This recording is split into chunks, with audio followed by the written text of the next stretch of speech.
حبايبي ومتابعيني، صباح الخير، صباح الحب، صباح السعادة، صباح كل الحاجات الجميلة. صباحكم هنا وخير يا رب. النهاردة هنعمل حاجة حلوة كده، ممكن تتحط في اللانش بوكس، ممكن نفطر بيها الصبح مع كوباية لبن زي ما انتم شايفين كده. هنعمل الكوكيز الجميل دون، اقتصادي جدا وسهل جدا، ممكن اي حد دلوقتي يقوم يعمله على طول. بس قبل ما نبدأ في الوصفة بتاعتنا، يا ريت اللي اول مرة يشوفنا وحابب يشترك في القناه يا ريت ينزل يشترك في القناه ويفعل زر الجرس على الكل عشان يوصله كل جديد.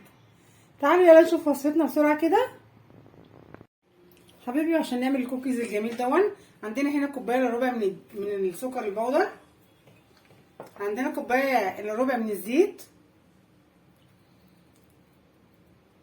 بس يا ريت نستخدم زيت يكون مفهوش ريحه. هنقلب كويس جدا لغايه ما يمتزج الزيت لغايه ما يمتزج الزيت مع السكر البودر.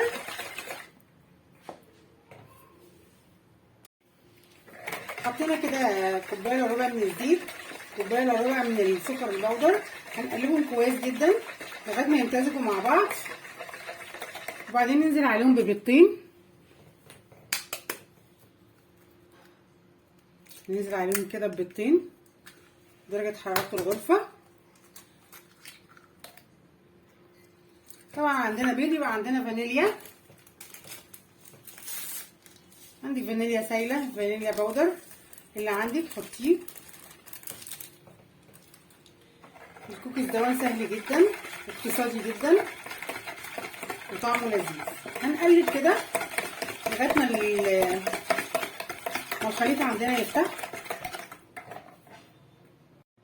اول ما الخليط عندي يبدا يفتح بالشكل دون، هنزل عليه بمعلقتين من الكاكاو الخام، وهفضل اقلب برضو. يا ريت بس تكون نوعيه كويسه عشان هي اللي هتحدد لنا طعم الكوكيز ايه. طبعا احنا بنوحد كل المقادير بتاعتنا، قصدي يعني الكوبايه اللي احنا بنعمل بيها المقادير بتاعتنا. ممكن الخطوه دي تعمليها في الهاند بلندر، تعمليها في الخلاط، تعمليها بالمضرب الكهربائي، اي حاجه، بس هي سهله جدا جدا. ممكن تتعمل بالمضرب العادي بالايد عادي، مفيش مشكله. احنا عايزين الخليط يمتزج كده كويس. لما الخليط يمتزج عندي كده كويس، عندي هنا كوبايتين وربع من الدقيق. انا هحط حوالي كوبايتين الاول وابدا اقلب واشوف لو احتجت الربع كوبايه. طبعا لازم يكون منخول كويس جدا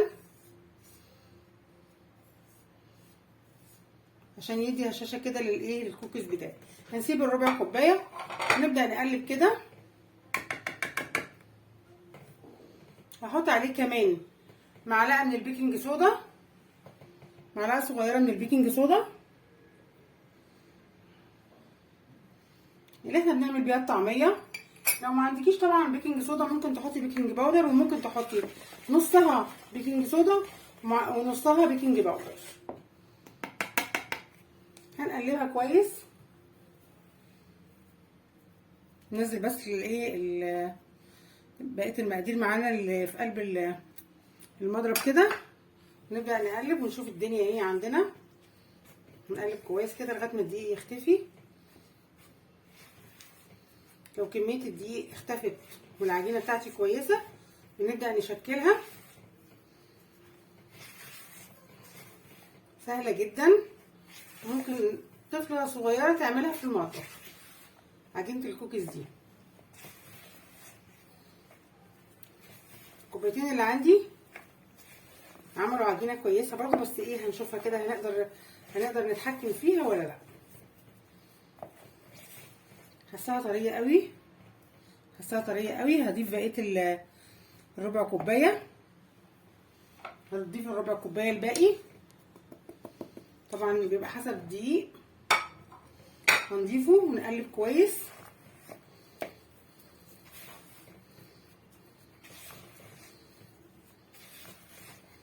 عايزين عجينه كويسه نقدر نشكلها وما بتلزقش في ايدينا.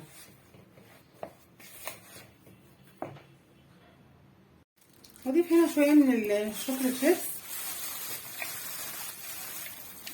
اللي عندي، هبدا اقلبها كده بايدي بالراحه لغايه ما تديني عجينه كويسه. الم بس الدقيق بتاعي كله كده بالطريقه دي، ادخلهم كلهم في بعض. عايزه عجينه كويسه ما تكونش بتلزق واقدر استعملها كويس.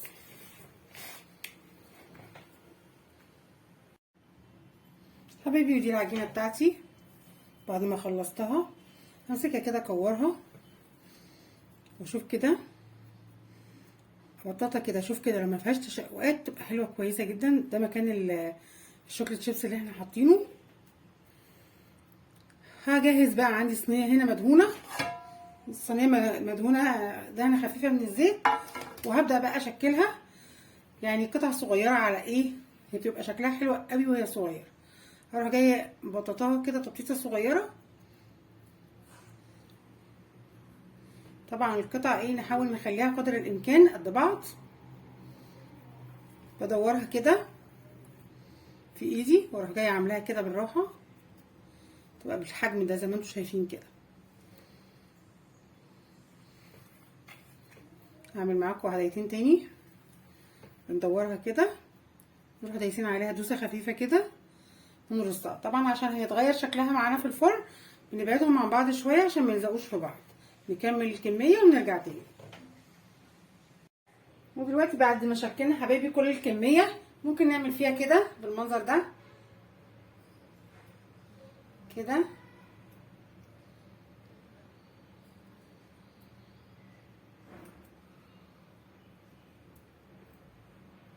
بس ما ننزلش لتحت قوي، نديها الشكل الحلو ده كده.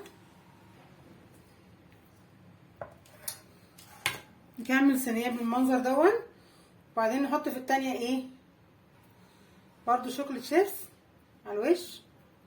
ممكن بقى تزينيها باي طريقه انت عايزاها، سهله وبسيطه جدا وبيطلع شكلها حلو.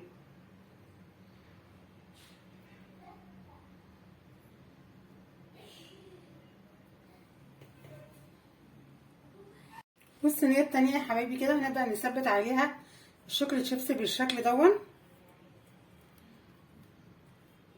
نثبت عليها كده قطع الشوكولاته الصغيره بتاعتنا. حطي بقى الكميه اللي انت حباها، حابه تحطي 4 5 زي ما انت حابه. هي كده كده جواها شوكليت شيبس، اديها شكل حلو قوي. هندخلها على فرن درجه حراره 180 على رف اوسط من 10 ل 12 دقيقه، مش اكتر يا جماعه. الكوكيز ما بيطلعش، بيبقى طري. لما بيطلع ويستنوا عليه شويه بينشف يبقى شكله حلو وطعمه حلو. نكمل بقى تزيين وبعد كده ندخلها الفرن وبعدين اوريها لكم.